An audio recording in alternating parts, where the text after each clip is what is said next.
Bonsoir à tous, j'espère que vous allez tous bien. Avant de commencer la conférence d'aujourd'hui, je voudrais vous donner quelques nouvelles de notre programme. Et nous attendons bien sûr tous des jours meilleurs et le moment où nous pourrons nous retrouver en présence.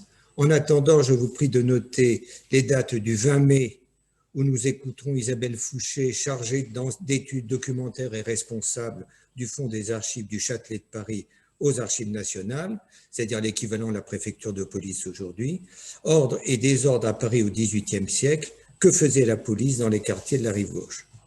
Le 18 juin, notez également que nous aurons le plaisir de recevoir David Labreur, directeur du musée et du centre d'archives de la maison d'Auguste Comte, qui nous présentera Attila József, cœur pur de la poésie hongroise. 17 juin.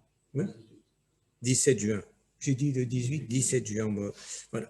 C'est un des grands poètes hongrois et qui a été étudiant à la Sorbonne et qui a vécu pendant cette année d'études dans le 6e arrondissement.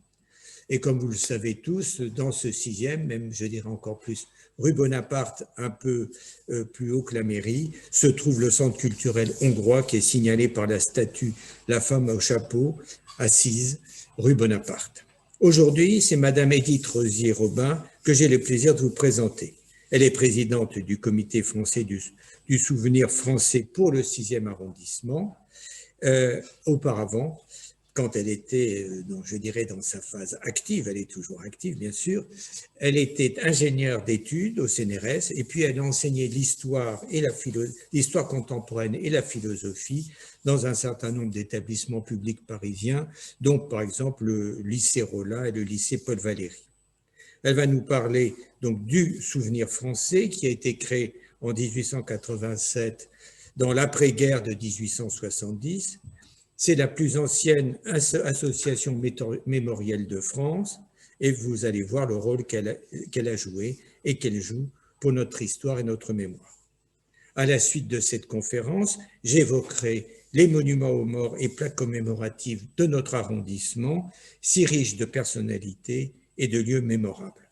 Chère Madame, je vous laisse la parole.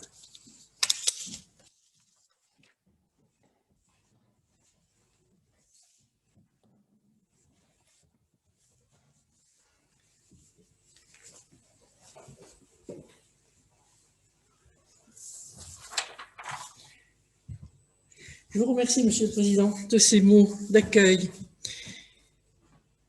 Bonsoir également. Écoutez, donc le souvenir français, effectivement, est certainement une des, sinon la plus ancienne, en tout cas l'une des plus anciennes associations patriotiques françaises. Tout d'abord, le contexte de sa création. Le souvenir français, effectivement, a été créé en 1887, alors que la République s'enracine petit à petit et durablement dans le paysage français, et que la défaite de 1870 tente à devenir un souvenir dont, je cite, « on ne parle jamais et dont on se souvient toujours ». Donc le contexte de sa création est tout à fait primordial. Le souvenir français va jouer un rôle fondamental, très important, dans le développement tout d'abord de l'esprit de défense et peut-être de revanche. Mais ceci demanderait véritablement un autre travail. Jusqu'en 1914, le souvenir français va multiplier les créations de monuments, participation à des cérémonies, etc. Durant la Première Guerre mondiale, le souvenir français va rendre hommage aux morts pour la France. Cette nouvelle appellation est tout à fait fondamentale dans son devenir et dans le contexte mémorial. En effet, c'est la loi du 2 juin 1915 qui a été portée par le législateur pour donner cette appellation « mort pour la France ». Auparavant, on utilisait « mort au champ d'honneur ». On dirait qu'il n'y a pas de différence tout à fait fondamentale. Encore que, comme chacun sait, les mots ont un sens. S'il y a eu ce changement d'appellation, c'est qu'en fait, c'est la République, l'État, qui reconnaissait d'une part ces morts pour la France, on leur attribuait une justification. Ils sont morts, on leur donne ce terme parce qu'ils sont morts pour le pays. Parallèlement, on donnait des droits aux veuves et aux orphelins, qui ont été évidemment par millions à secourir. Et enfin, on légitimait, ce qui va directement dans notre sujet, on légitimait la création de monuments, de plaques, etc. Donc, nous allons voir dans quel contexte tout cela va se dérouler. Donc, et après, bon, cette première phase, donc on va dire et qu'on va voir ensemble, donc cette première phase, après 1918, le souvenir français va évoluer, parce qu'il va perdre d'une certaine manière un monopole de la mémoire. On va voir, parce que l'État, les communes et les associations, que ce soit des associations d'anciens combattants ou mémorielles, d'autres associations mémorielles, vont investir petit à petit le champ de la mémoire et vont s'y développer et attirer énormément de sympathisants et d'adhérents. Alors tout d'abord, la première phase que je qualifierais le temps du développement, qui va donc de 1887 à 1918. C'est d'abord un homme de souvenir français, c'est François-Xavier Nyssen. François-Xavier Nyssen est né en 1846 dans le Bas-Rhin, dans un village qui s'appelle Sarre-Union. Il est arrivé à côté de Paris avant la guerre de 70. Mais il s'est trouvé que, en fait, Nyssen, après la guerre, il a été enseignant, il était précepteur, etc.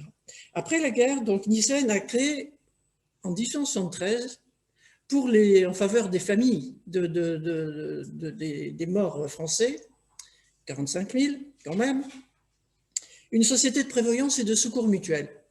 Mais très vite, son champ va s'étendre au souvenir des combattants. Et là, tout était à faire, tout était à créer. La sauvegarde de la mémoire, c'est quelque chose qui est encore nouveau comme concept dans cette phase la fin du 19e siècle. À cette époque, dans les années immédiates après la défaite, on s'est aperçu que, en fait, c'était à la fois la sauvegarde de la mémoire, c'était à la fois l'État, mais c'était aussi l'Église catholique qui en avait une forme de monopole, d'exclusivité, par une œuvre qui s'appelait l'œuvre des tombes et des prières. Comme vous le savez, le contexte entre la République qui s'installe, cette République, pour reprendre l'expression de Maurice Agulon, qui était à ce moment-là non plus Marianne au combat, mais Marianne au pouvoir, à partir des années 80, les tensions qui vont exister entre l'Église et l'État vont s'exacerber. Pour développer cette mémoire qui s'incruste, qui se développe, l'État, la République, va s'appuyer sur le souvenir français et sur le travail de Nyssen. Donc, on peut dire dès à présent que dès son origine, le souvenir français est une institution, une association qui est fondamentalement laïque, républicaine. Et on va voir que ce côté va également s'enrichir d'un certain nombre de pratiques dans le paysage français. Donc, soutien de l'État important au souvenir. Jusqu'en 1918, enfin même 14, début de la guerre, le développement du souvenir est considérable. Il va s'investir dans toutes sortes d'actions, etc. En 1906, à nouveau, un an après la loi de séparation, nouvelle reconnaissance, peut-on dire, du souvenir français par la République. le Souvenir français va être reconnu association d'utilité publique et placé sous le haut patronage du président de la République. Donc c'est effectivement une reconnaissance de tout premier plan et qui va là aussi la conforter dans son action.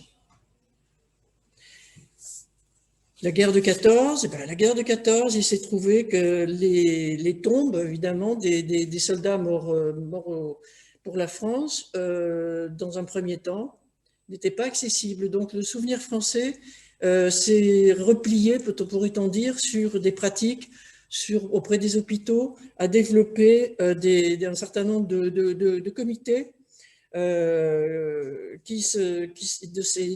cérémonies qui ont été mises en œuvre, mais plutôt non pas sur les lignes de front, mais plutôt vers l'arrière. La césure, c'est effectivement après la victoire de 1918, c'est ce qu'on pourrait appeler le temps du partenariat, en ce sens que les activités mémorielles vont se développer considérablement. Et d'une certaine façon, le Souvenir français va petit à petit être toujours un acteur majeur, mais ça ne sera plus le seul. Il aura à ses côtés ses partenaires qui vont s'inscrire dans la durée. On va voir de quelle manière. L'État tout d'abord. L'État, il faut retrouver les corps, il faut de ces soldats. Il va falloir leur trouver une sépulture, il va falloir les rassembler, faire le lien avec les familles, etc. C'est le temps des grandes métropoles. C'est le général de Castelnau qui a une mission, c'est aussi les pensions, le ministère des pensions qui est créé, mais c'est l'État qui gère tout ça. Et le Souvenir français, de cette gestion des nécropoles et d'une certaine manière exclue. Il va donc se rapprocher d'un autre partenaire qui va devenir absolument essentiel et qui l'est toujours, à savoir les municipalités. Le Souvenir français n'est nullement entravé dans son action mémorielle, d'expansion, mais donc change simplement d'orientation et à ce moment-là, privilégie les municipalités. Et on connaît, les municipalités ont mis un point d'honneur et de fierté, bien évidemment, à reconnaître, à créer dans leur village, dans le moindre village, on en a toujours la preuve, des monuments aux morts, des stèles. Et donc, le Souvenir français en a été un appui fondamental et tout à fait actif. Donc, rôle majeur des communes et qui se poursuit toujours, bien évidemment, par les cérémonies patriotiques qui se produisent. Chaque commune a son monument. Et cette vie à la fois étroite cette collaboration étroite entre le Souvenir français et les communes et l'expression même d'une vie patriotique et civique. On en a là une traduction tout à fait visible. La position de plaques en est aussi également dans les rues, les noms donnés à un certain nombre de personnes également. Et puis, troisième partenaire, c'est bien évidemment les associations patriotiques et d'anciens combattants qui, elles, autant vont se multiplier et se développer. Autant, après 1870, c'est un aspect qui était peu développé. Les associations, il y en avait très très peu. Il s'est trouvé qu'on a quelques statistiques. En 1939, ce sont plus de 6 millions de Français, anciens combattants, qui vont adhérer à de très nombreuses associations, qui vont se diversifier, qui vont, je dirais, se spécialiser. On va avoir des aveugles, on va avoir les grands brûlés, on va avoir les mutilés du haut du corps, etc. Donc, et tout ça, toutes ces personnes vont se regrouper. Et c'est donc les associations qui vont à la fois développer la défense des droits moraux, mais aussi matériels. C'était très souvent le cas de ces anciens combattants. Donc le Souvenir français est une des associations importantes, mais ce n'est plus la seule. Donc, il s'est trouvé que cette évolution, au lendemain de la Deuxième Guerre mondiale, il n'y a pas eu, à ce moment-là, on n'a pas vu cette coupure qui a existé au lendemain de la guerre de 1914-1918. Oui, il y a eu la décolonisation, et à ce moment-là, les différents comités du Souvenir français qui étaient implantés dans nos anciennes colonies, notamment dans les pays du Maghreb, vont petit à petit disparaître, vont être dissoutes. Et donc, bon, par exemple, là, en l'occurrence, par exemple, le cimetière d'Oran, et maintenant, enfin, ce qu'il en reste, est géré par le ministère des Anciens Combattants. Cette première partie, je voudrais aussi rappeler une chose, c'est que le Souvenir français a un logo. Ce logo n'a pas toujours été le même. Il serait très intéressant, il a évolué depuis la création jusqu'à aujourd'hui. Et qu'est-ce qu'un logo? C'est un outil de communication.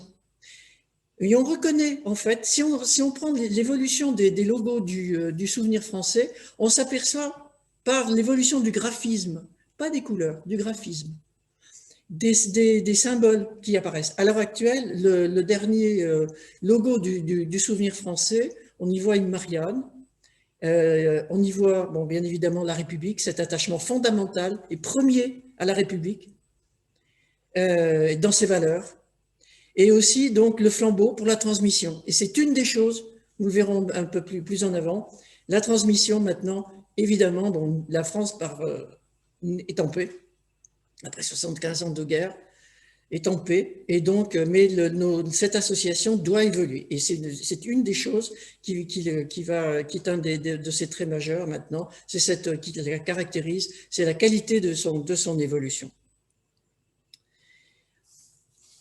Ce point d'histoire premier, qui est tout à fait fondamental, maintenant les missions du Souvenir français, 3 grandes missions. Il y a à la fois des missions de tradition, des missions que je qualifierais d'originelles, premières, et puis des défis nouveaux. Parmi la mission première, c'est bien évidemment entretenir. Entretenir, autrement dit, le premier défi, c'est toute tombe d'un mort pour la France. Et mort pour la France, c'est aussi bien, je le précise, des Français comme des étrangers. C'est en France métropolitaine ou ailleurs dans le monde. C'est aussi une des caractéristiques du Souvenir français. Donc, aucune tombe de mort pour la France ne doit disparaître des cimetières communaux. Aucun monument, aucune stèle ne doit être à l'abandon. Et c'est une de ces missions à l'heure actuelle, bon, qui rejoint bien évidemment la mission première, mais qui elle aussi a évolué par la force des choses. De plus en plus, dans certains cimetières communaux, des tombes tombent en désuétude, en déshérence. Pourquoi? Parce que les familles ne sont plus là, ne sont plus joignables, on ne sait pas.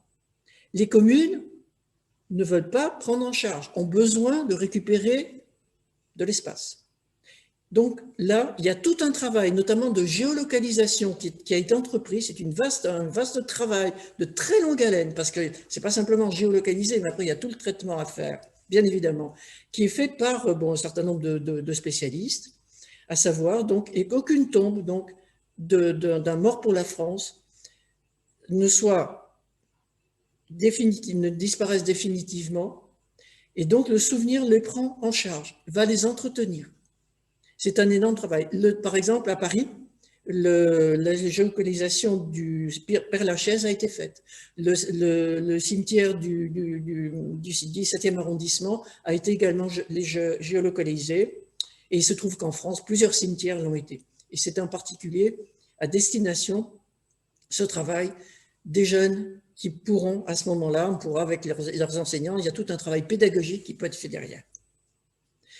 Il faut des moyens, bien sûr. Alors, les moyens, ce sont j'en dis juste 2 mots, ce sont les quêtes les traditionnelles quêtes. Bon, il est évident que depuis la quête de 2020 et 2021, on verra bien. Enfin, le souvenir français quête à partir de 3 jours officiellement, voilà, qui est de 31, 1er et 2 novembre.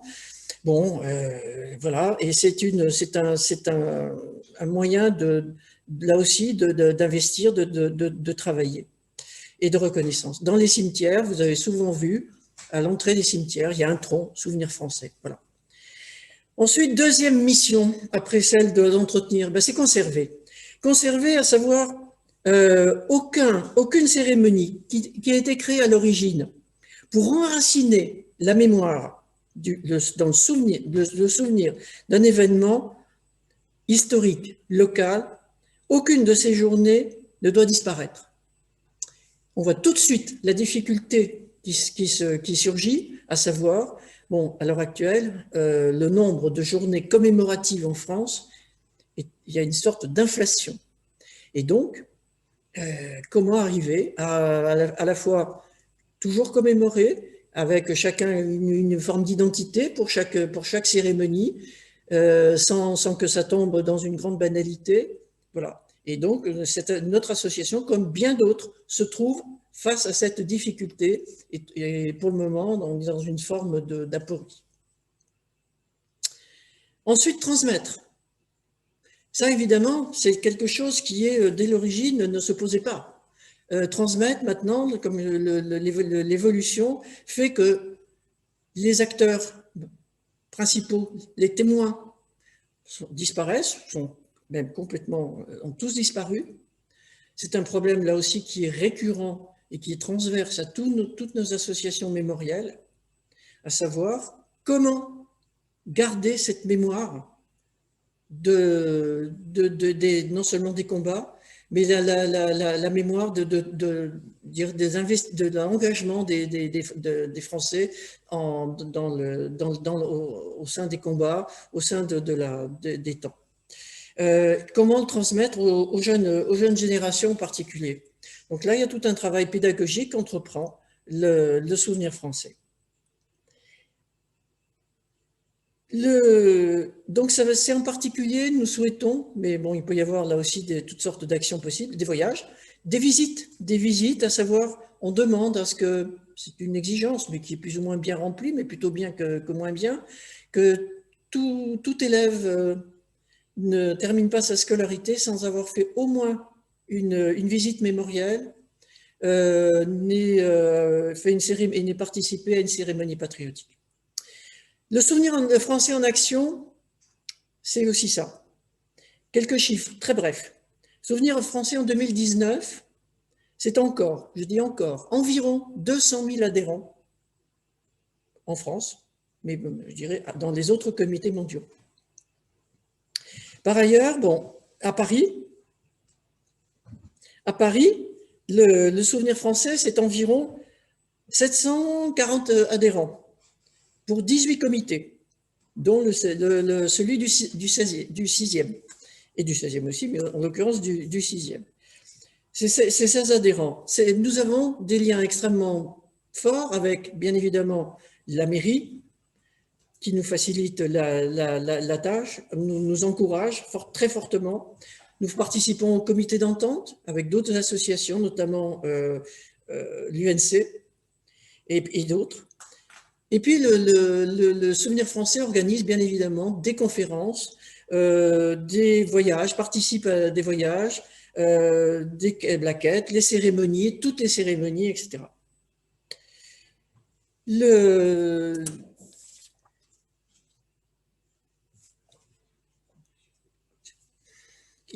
J'ai pas fini.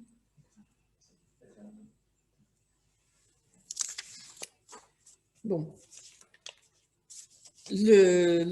En ce qui concerne, bon, nous avons comme action qui avait été envisagée, je conclurai dans très peu de temps, nous avons comme action qui avait été envisagée, c'est un parcours au sein du 6e arrondissement, parcours, je dirais, de mémoire de la résistance et des combats. Voilà.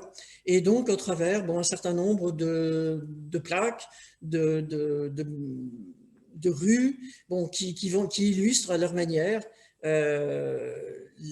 les des événements de la Deuxième Guerre mondiale ou de la Première Guerre mondiale.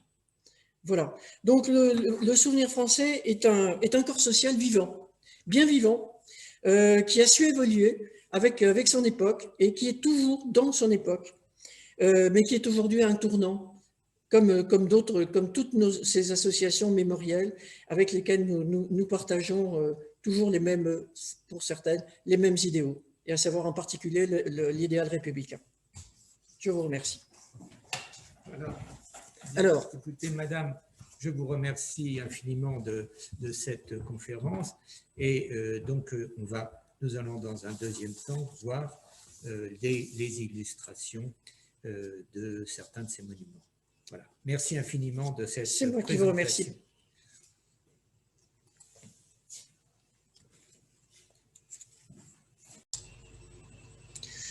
Dans le prolongement de la conférence de Madame Robin, je voudrais vous présenter brièvement des monuments aux morts, des plaques commémoratives de notre arrondissement. Certains sont publics, d'autres sont privés. Ils sont fort nombreux dans le 6e et nous ne les remarquons pas toujours. Nous allons vous les faire découvrir. Ils sont des sortes de substituts au cimetière. Ils sont pour chacune de ces institutions des sortes de mémoriaux des siens. On en trouve dès après la guerre de 1870, dans les divers lieux propres à ces groupes, la mairie, les grandes institutions, les églises, les établissements scolaires. Pour élever ces monuments, les mairies, pour leurs habitants, les églises à leurs paroissiens et pour chaque groupe particulier, ont fait appel à des collègues, des administrations, des entreprises, des camarades et des professeurs, des associations d'élèves et anciens élèves de lycée, d'étudiants, des facultés et écoles, et bien sûr des veuves et des associations d'anciens combattants. Ces souscriptions permettent d'organiser des concours de sculpteurs, les monuments ou plaques sont inaugurés lors de cérémonies patriotiques, la plupart ont été inaugurés entre 1918 et 1925. Ce sont ceux qui les ont établis qui assurent leur entretien et les cérémonies éventuelles.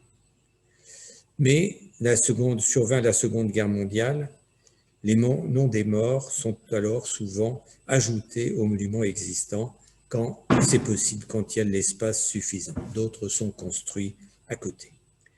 Mais à côté de ces plaques collectives apparaissent aussi de nombreuses plaques commémoratives individuelles sur la voie publique, là où les événements se sont produits, là où les soldats ou les civils, en particulier les résistants, qui ont participé au combat, sont tombés. Pour tous les autres conflits postérieurs à la Seconde Guerre mondiale, guerre d'Algérie, guerre d'Indochine et aujourd'hui les OPEX, ces hommages commémoratifs se perpétuent lors de cérémonies que Madame Robin vous a présentées devant ces monuments. Pour commencer, je voudrais parler des monuments de la plus grande collectivité de notre arrondissement, c'est-à-dire des monuments de la mairie du 6e arrondissement. Et tout d'abord, commencer juste par une brève évocation d'un monument qui n'est pas un monument de pierre, qui est un monument de papier, le livre d'or des morts pour la France de la guerre de 1914-1918. Ce livre d'or a été instauré par une loi du 25 octobre 1919. Ces livres, un par commune, devaient doubler les monuments de morts qui devaient être érigés dans chaque commune et ils devaient être déposés au Panthéon. Mais le projet a été abandonné à cause de la Seconde Guerre mondiale. Toutefois, ces livres ont été numérisés et peuvent être consultés sur le site internet des Archives nationales.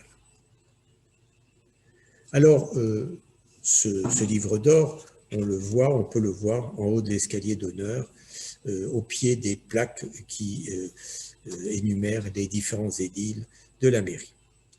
Mais la plaque la plus importante, c'est celle qui est commémorative de la guerre de 1914-1918. Elle se trouve au pied du 2e escalier d'honneur, celui qui dessert la salle des fêtes, rue Madame. Il y a eu 2283 morts dans le 6e arrondissement au cours de la guerre de 1914-1918. C'est le seul exemple à Paris de plaque recensant tous les morts de la Grande Guerre. On y a même ajouté un certain nombre d'autres personnes. l'espace étant réduit, on voit que celui qui a gravé la plaque a dû, en quelque sorte, là où c'était possible, dédoubler la colonne. On voit ici une colonne dédoublée, puis là, ce n'est plus possible. On voit là une autre colonne qui a été dédoublée, et puis on s'arrête parce que là, ce n'est plus possible. De façon à ne perdre aucune place, et c'est ce qui rend cette plaque si impressionnante pour tous ceux qui la voient. Mais après la guerre de 1939-1945, il n'y a plus de place. Et donc, les associations locales voulurent doter la mairie d'arrondissement d'un monument aux morts extérieur à la mairie, plus symbolique à leurs yeux que les plaques commémoratives apposées à l'intérieur de l'institution. En 1960, ce projet n'a pas eu de suite. En 1970, un nouveau projet est relancé. Une stèle est érigée à l'intérieur de la mairie, dans le hall d'accueil que vous connaissez, que vous reconnaissez. Elle est inaugurée le 11 novembre 1975. Elle porte ces mots, le 6e arrondissement, on n'arrive pas à les lire ici, si on arrive peut-être à les déchiffrer, à ces enfants morts pour la France. Voilà donc ce qu'il y a à l'intérieur de la mairie. À l'extérieur de la mairie, je le signale juste en passant, il y a la plaque que les gardiens de la paix ont apposée à l'entrée du commissariat de police.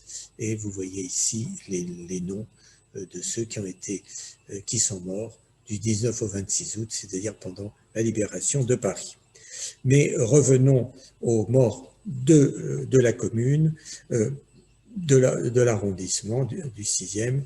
Et là, nous en trouvons toute une série de plaques rue Bonaparte, au commencement, au début de l'allée du séminaire. Nous avons tout d'abord une plaque, je le dis en passant, qui remémore que le séminaire a été pendant la guerre le centre du secours qui abrita des milliers de réfugiés et soldats par missionnaires français et belges. Donc il y a eu donc. Mais pour revenir aux morts, puisque c'est notre sujet, aux morts de l'arrondissement, on trouve tout d'abord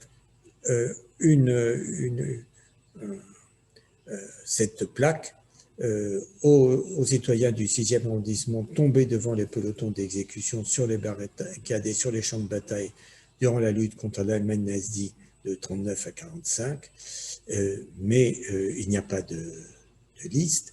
Et puis on trouve d'autres plaques qui font suite et qui sont d'un côté une plaque générale pour les morts des habitants du 6e morts dans les guerres d'Indochine et d'Afrique du Nord, et ainsi qu'aux civils victimes de tous les conflits. C'est assez général.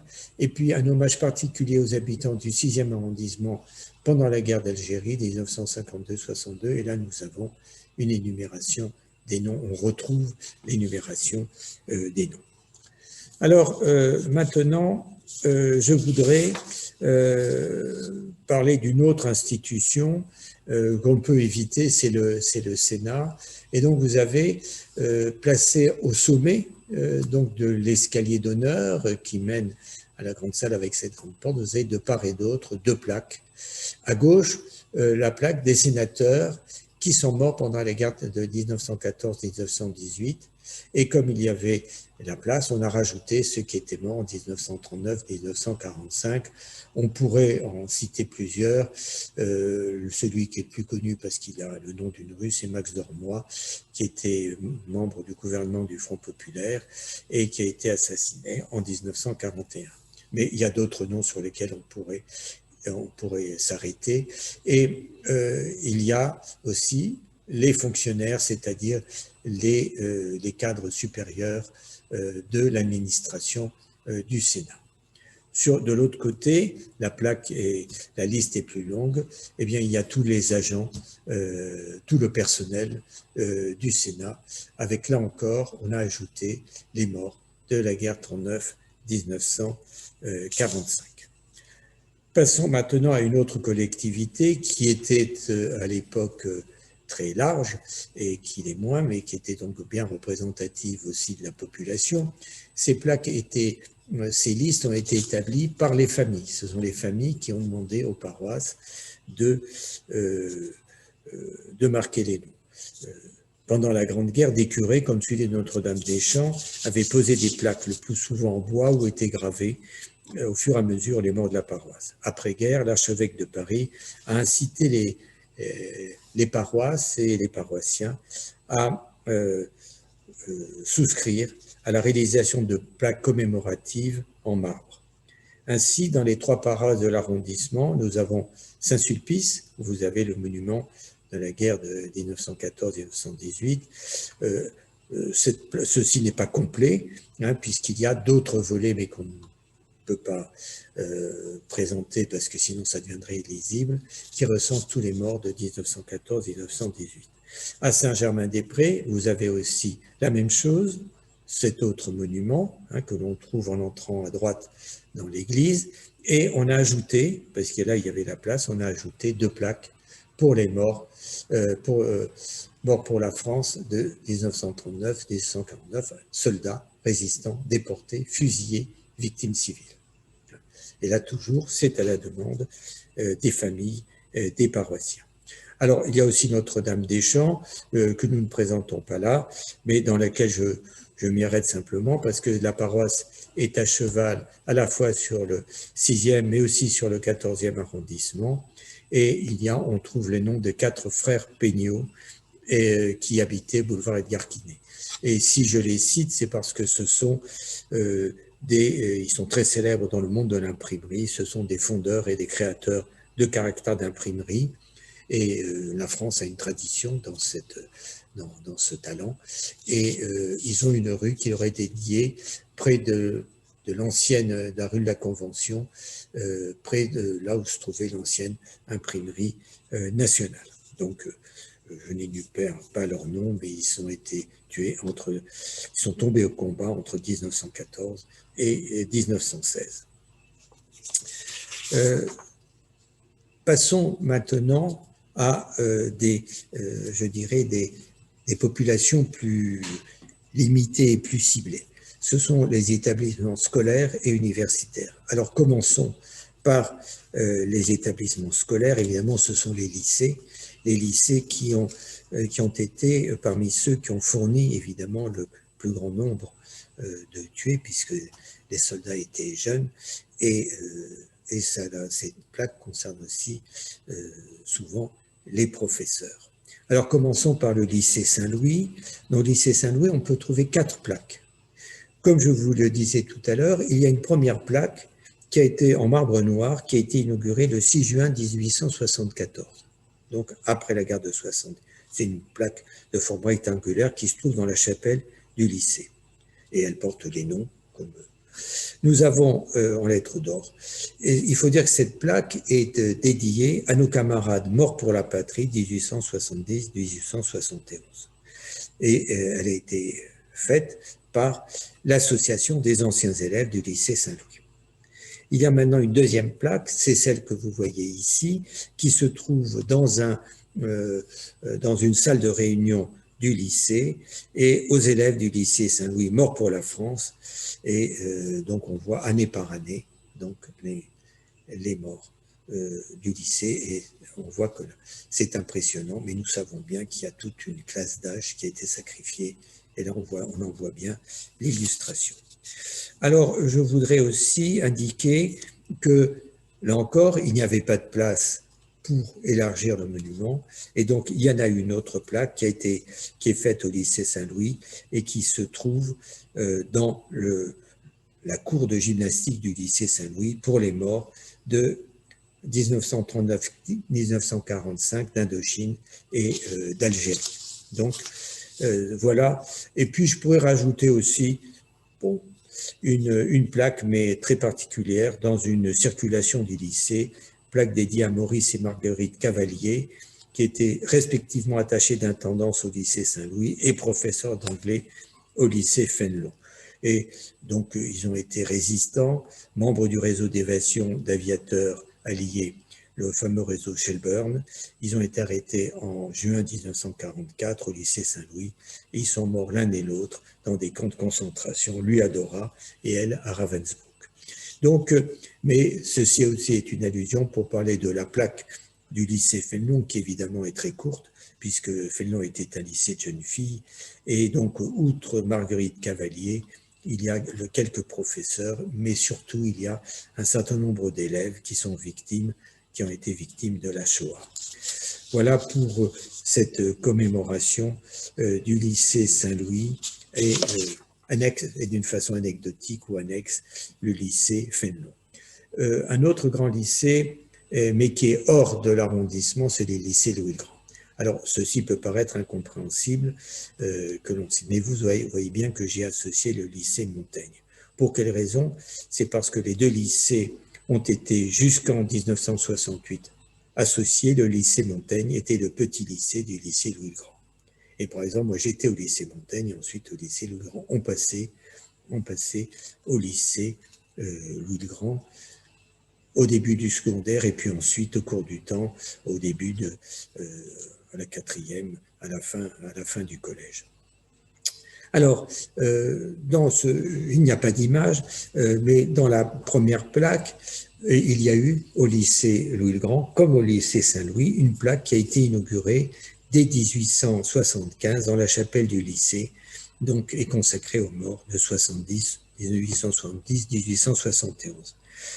Elle a été déplacée lors de la reconstruction du lycée dans les années 1880 et elle n'est plus localisée. Celle de la guerre de 1914-1918 se trouve dans le vestibule d'entrée à nos morts pour la patrie 1914-1918 et donc on y trouve tous les noms des morts. Pour la Seconde Guerre mondiale, en face, on a établi une deuxième liste évidemment plus courte pour les morts de la Seconde Guerre mondiale.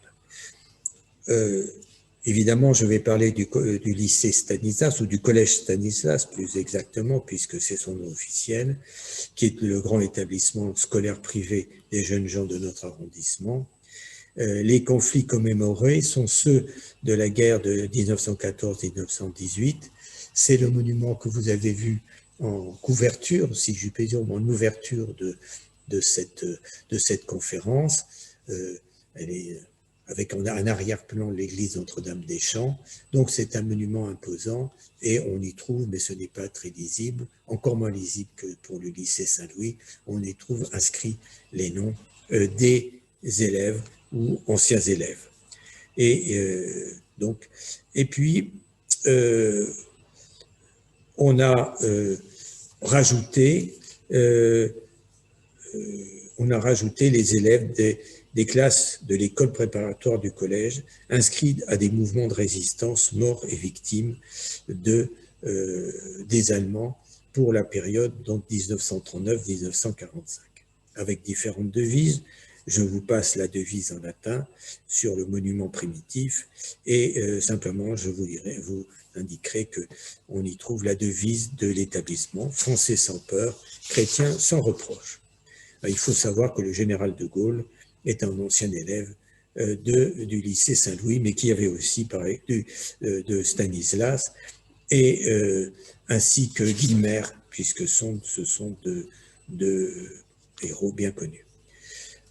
Enfin, on a mis des plaques pour les morts d'Indochine et les morts d'Algérie. Évidemment, il y a d'autres établissements, l'école alsacienne ou autres, mais d'abord, on n'a pas le temps ni la place, et puis le confinement n'a pas permis de tout recueillir. Alors, à côté de cela, il y a les institutions universitaires. Alors, il faut commencer par la faculté de médecine. Dans le hall d'entrée, sous le grand escalier d'honneur, on trouve ce magnifique monument 1914-1918 avec une liste là aussi impressionnante des médecins et des étudiants il est marqué à la mémoire des médecins et des étudiants en médecine. Et donc, on a ce monument. là, l'espace était suffisant pour y ajouter ceux qui sont morts pendant la guerre de 1939-1945, et on voit qu'ils sont assez nombreux. Et puis ici, sur le retour, on a ceux qui sont morts pendant la guerre d'Indochine et d'Algérie. Donc ça, c'est ce monument, mais on ne peut pas faire l'économie et ne pas évoquer un autre monument qui ne concerne pas l'université, mais qui concerne l'ensemble du corps médical, qui a été...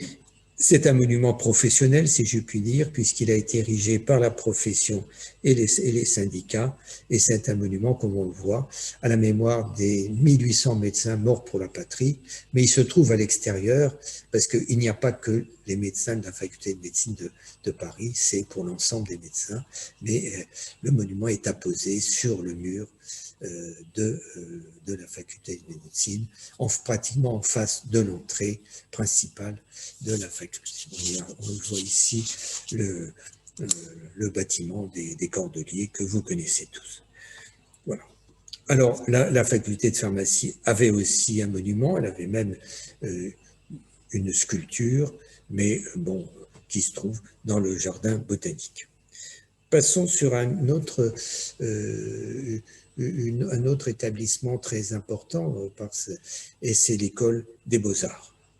Alors, dans l'école des Beaux-Arts, on va trouver là aussi un premier monument, mais tout à fait spectaculaire. C'est celui qui est consacré à une seule personne, Henri Regnault, et qui est mort à Buzenval, qui était tué à Buzenval en 1871.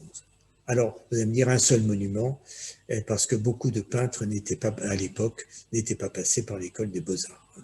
Donc, c'est peut-être pour ça qu'il est le seul, mais c'est véritablement un monument important, et on le trouve lorsque l'on entre dans la cour couverte de l'école des Beaux-Arts. Il se trouve en face, et il est extrêmement, comme on peut le voir, important. Il a son inauguration en 1876.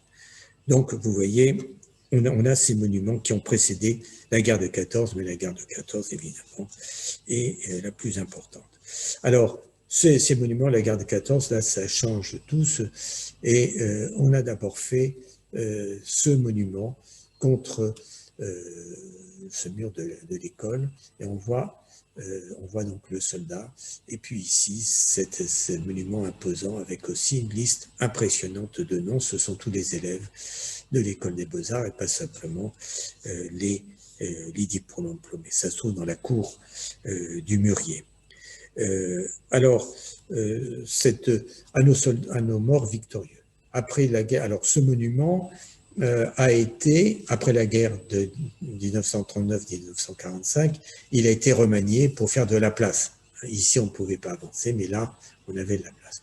Donc, on a défait le monument, on l'a déplacé, le soldat a été mis sur le côté, et on a allongé la liste avec les morts de 1939-1945. Et ce qui est intéressant, c'est que un homme mort victorieux a disparu et a été remplacé par la formule aux morts pour la France. Là, ces monuments ont donné lieu, bien sûr, à des commémorations périodiques, mais aussi parfois à des manifestations plus officielles, et en particulier à des remises de croix de guerre ou de légion d'honneur ou de médailles militaires. Et là, nous avons la cérémonie, vous voyez, qui se situe après, donc on entretient le souvenir, 1932, par le vice-amiral Guéprat, donc de la remise de cette croix de guerre au monument, et c'est-à-dire collectivement à l'école et à ses élèves. Voilà. Alors, il y en a aussi à l'école des mines, dans l'escalier, mais ils sont moins. Et puis, on pourrait citer bien d'autres grands établissements, mais ceci simplement pour illustrer, vous voyez qu'il y a un véritable patrimoine très important dans notre arrondissement. Alors, on trouve aussi sur la voie publique d'autres plaques. Alors, là, voici une plaque commémorative, cette fois-ci, qui sont donc sur la voie publique, dans la rue, et que nous voyons tous les jours, que nous côtoyons, et que parfois nous remarquons. cette carte n'est pas exhaustive, mais il y en a d'abord, je voudrais en citer tout d'abord deux qui ne sont pas tout à fait, ou tout au moins la première est collective, la seconde est individuelle. Donc nous avons tout d'abord des plaques qui sont apposées sur la fontaine Saint-Michel à la mémoire des soldats des forces françaises de l'intérieur et des habitants du 5e et 6e arrondissement qui, sur ces lieux, trouvèrent la mort en combattant. Donc, alors là, je passe sur les détails, c'est la libération de Paris. Cette photo, comme la suivante, je voudrais le signaler, nous a été remise par une de nos adhérentes, Madame Lemire, que je remercie ici parce que vous voyez, grâce à elle, nous pouvons documenter des événements de façon très concrète, très parlante. Et si certains d'entre vous en possédaient, eh bien, s'ils peuvent nous les communiquer, cela nous permettra d'enrichir, je dirais, la mémoire et l'histoire de ces événements. Et voilà. Donc, mais sur la voie publique, ici, nous avons un autre endroit. Vous reconnaissez l'Odéon, vous reconnaissez ici le Luxembourg. Et donc, ici, il y a une plaque pour « Ici est tombé héroïquement pour la libération de Paris le 22 août 1944, Robert Jacques Effévy, 23 ans, croix de guerre, qui a eu à cette occasion, donc, qui avait la croix de guerre déjà. Et donc, voilà encore un autre monument. Et puis, alors, nous allons en voir d'autres. Alors, évidemment, ils sont très nombreux. Je les ai sélectionnés. Nous avons, tout d'abord, pour la guerre de 14-18, nous avons un poète, hein, le poète Gabriel Tristan Franconi, qui est mort dans les combats de la Somme, combat extrêmement meurtrier, comme on sait, en juillet 1918, le dernier effort des Allemands pour essayer de briser le front. Et donc, il est mort là, et c'était donc un poète, et il a sa plaque sur la maison où il habitait, rue des Canettes. Je voudrais signaler qu'il était membre de la Société historique. Il est un des deux membres de la Société historique qui est décédé au combat. Il est bien évident que la majorité des membres de la Société n'étaient pas mobilisables. Voilà pour Tristan Franconi. Là, je voudrais citer aussi deux personnes, toujours poètes. Louis Mandin, qui est un poète de l'Aurore du soir, son principal recueil, et qui travaillait aussi au Mercure de France, et auquel est associée Marie-Louise Mandin, sa femme. Ils ont été, dès le début, ils se sont lancés dans la résistance, ils ont créé un journal, et ils ont été arrêtés dès novembre 1941, donc très tôt, et déportés. Ils sont décédés en 1943, déportés, et lui en particulier a été battu à mort par un codétenu qui était un Polonais qui avait été mandaté pour ça, pour avoir une réduction de peine. Mais enfin, passons sur ce triste événement. Et voyons aussi une autre plaque, cette fois-ci qui a été mise en place par le gouvernement yougoslave et qui concerne Jean Kopitović, mais je ne vous en dis pas plus.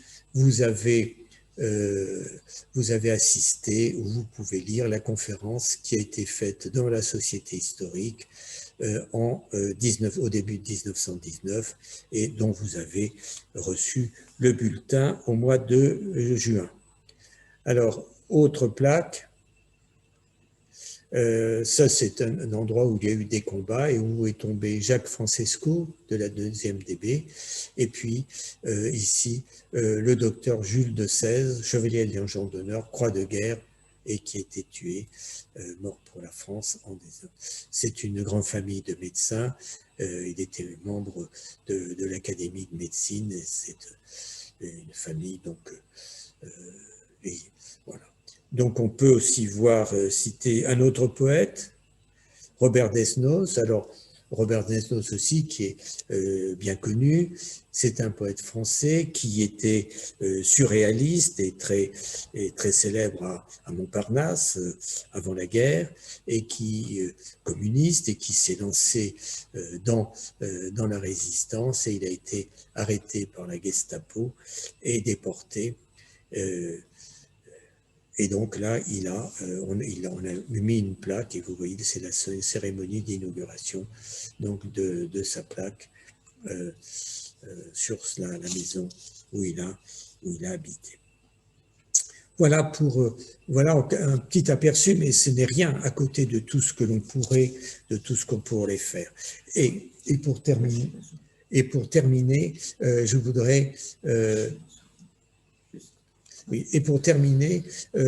voudrais simplement élargir, si je puis dire, la perspective. Il n'existait pas à Paris de monuments sur l'ensemble. Il y en existait dans les mairies, mais il n'en existait pas pour l'ensemble de Paris. À l'occasion du centenaire de la guerre de 1914-1918, à l'occasion de la célébration de l'armistice de 1918, la mairie de Paris a décidé de compiler, si je puis dire, toutes ces listes et de les inscrire dans cette grande fresque ou ce grand monument. Et donc, vous voyez, qui est impressionnante par sa longueur. On y trouve 94 415 morts et 8 000 disparus, donc originaires, habitants de Paris. Et donc, vous voyez, le souvenir de ces morts continue de vivre, et il est important. Et le fait qu'on l'ait placé sur le mur des fédérés, qui est évidemment, et le Père-Lachaise, qui est un lieu finalement emblématique plus que tout autre à Paris, montre l'importance du souvenir de ces personnes, de ces héros qui se sont sacrifiés pour nous. Voilà, je vous remercie et je vous donne rendez-vous à la prochaine conférence.